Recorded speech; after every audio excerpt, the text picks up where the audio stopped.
restraining order or an extension, therefore, could not issue without an affidavit of merit. It was not in the court records, so we filed the motion for reconsideration. Okay. Until now, the motion for reconsideration was not resolved. So we raised it as an issue, Your Honor. And that on that points, you failed to discuss that matter to your governor. Not that length anymore, but we updated him on the important matters.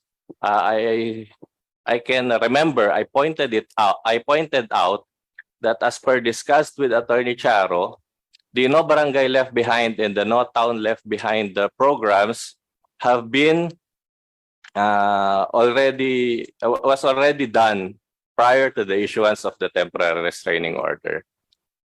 So there was no advice on my part to continue with No Barangay Left Behind or No Town Left Behind. Okay. Thank you. Last question, attorney. Yes, sir. Are you aware of the alter ego principle? That you are an only alter ego of your principal, the governor. I am aware of the principle, Your Honor. And despite of that alter ego principle, you were not fully discussing the matters to your governor regarding the temporary restraining, the effect of the temporary restraining orders. Well, I did, as I've said earlier, Your Honor, I discussed with him the more important aspects of the case. Okay, thank you. My next question will be for the provincial treasurer, ma'am. You were asked earlier by the good chairman, Congressman Barzaga, whether or not you received a copy of the TRO. Did you? Yes, Your Honor. And when you received the copy of the TRO, you still continued with issuance of the checks, right?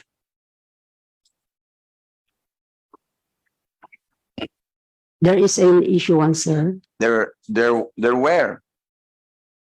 How many checks were you able to issue? I cannot remember, Your Honor. More than one?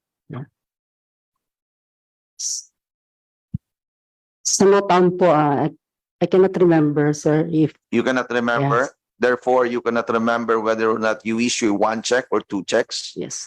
Yes, Your Honor. But definitely, there were checks you were able to sign and issue.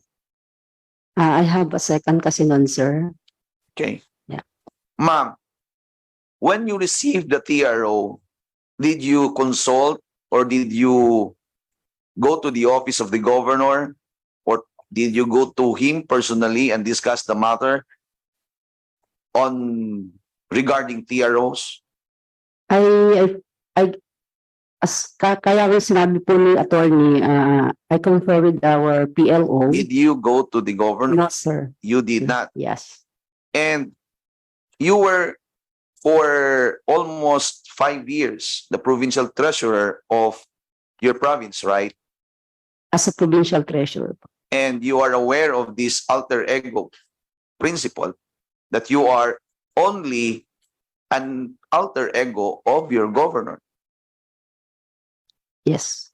Despite of that, knowing the alter ego principle, you failed to discuss a very important matter with your governor regarding the issuances of checks covered by TRO.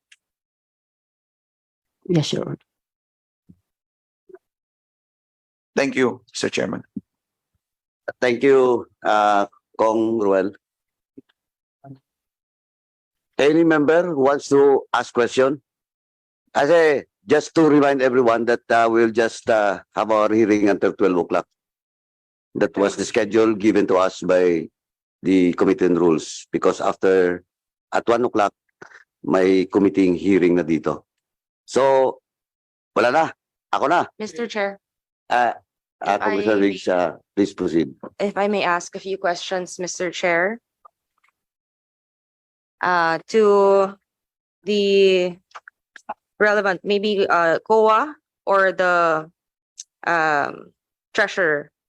According to what they submitted on their COA audit, on their annual audit report, there was cash advances granted to 14 employees of the PGC in the total amount of 320,806,000. I would like to ask Mr. Chair, first, what were the sources of these cash advances? Provincial Treasurer, please answer the query of Congressman Migs Nograles.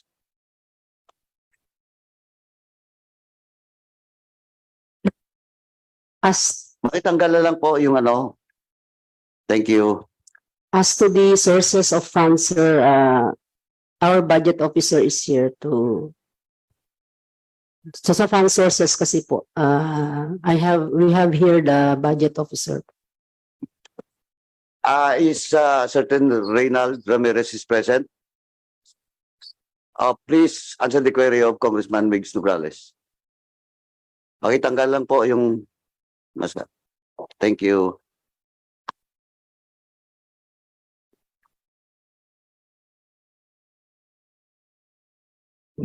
I cannot, good morning po, Your Honors.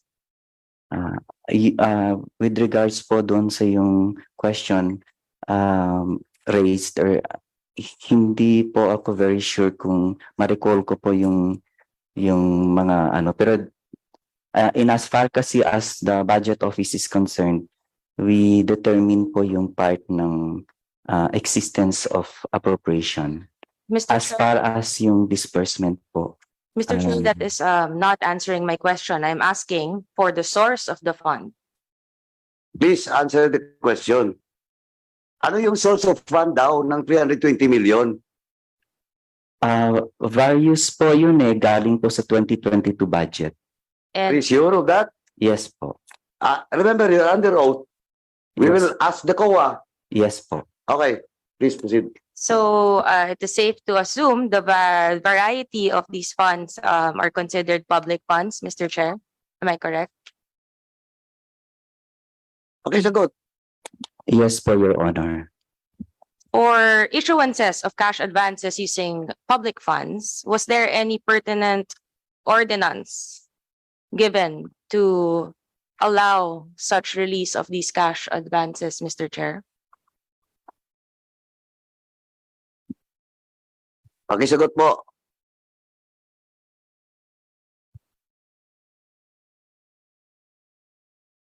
Your Honor, there is an appropriate ordinance po doon sa yung mga na-process po. Doon sa 320 million? Opo. Hindi mo nga matanda kanina. Yung 320 million, ngayon sabihin mo na, remember, you're under oath. I'm sorry po, Your Honor. Pilitin. Yung appropriation ordinance po nasa annual budget po yun, covered doon. Mr. Chair, was this included in their submissions to prove?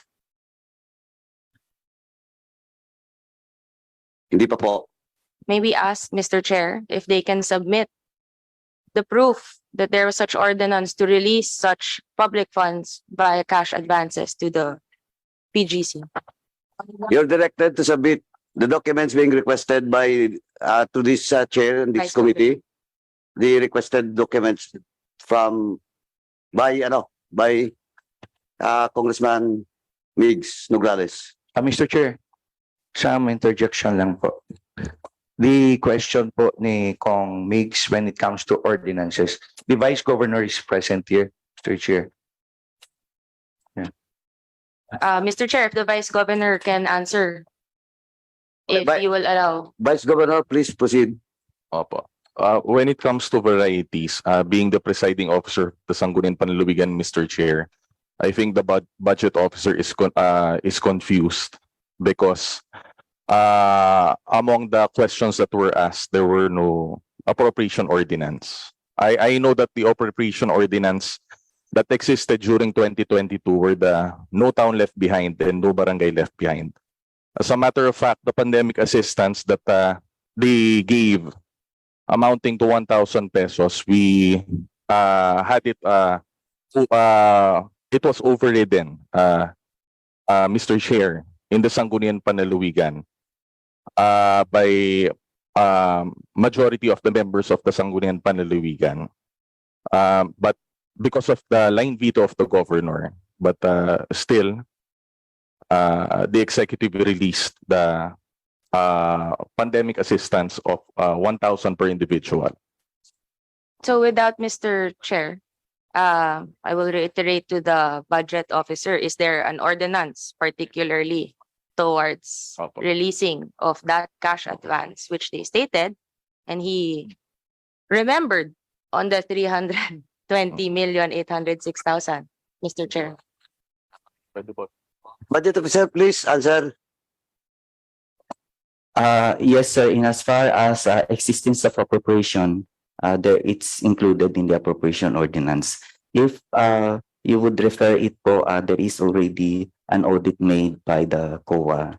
Mr. Chair, Maybe- he's being unresponsive again because an ordinance for appropriation is totally different from allowing cash advances for a particular purpose, specifically for what the COA report states, for the release to these 14 employees of the PGCs. So meron po ba or walang ordinance particularly for Ah. that dahil public funds po to? Your Honor, Mr. Chair, I will. Opo. Your Honor, kung i-connect po doon sa cash advances, I don't think I'm the proper authority to answer. But in as far as Okay, the Mr. Chair, who is the proper authority then? If not the budget officer or if not the financial or the treasurer?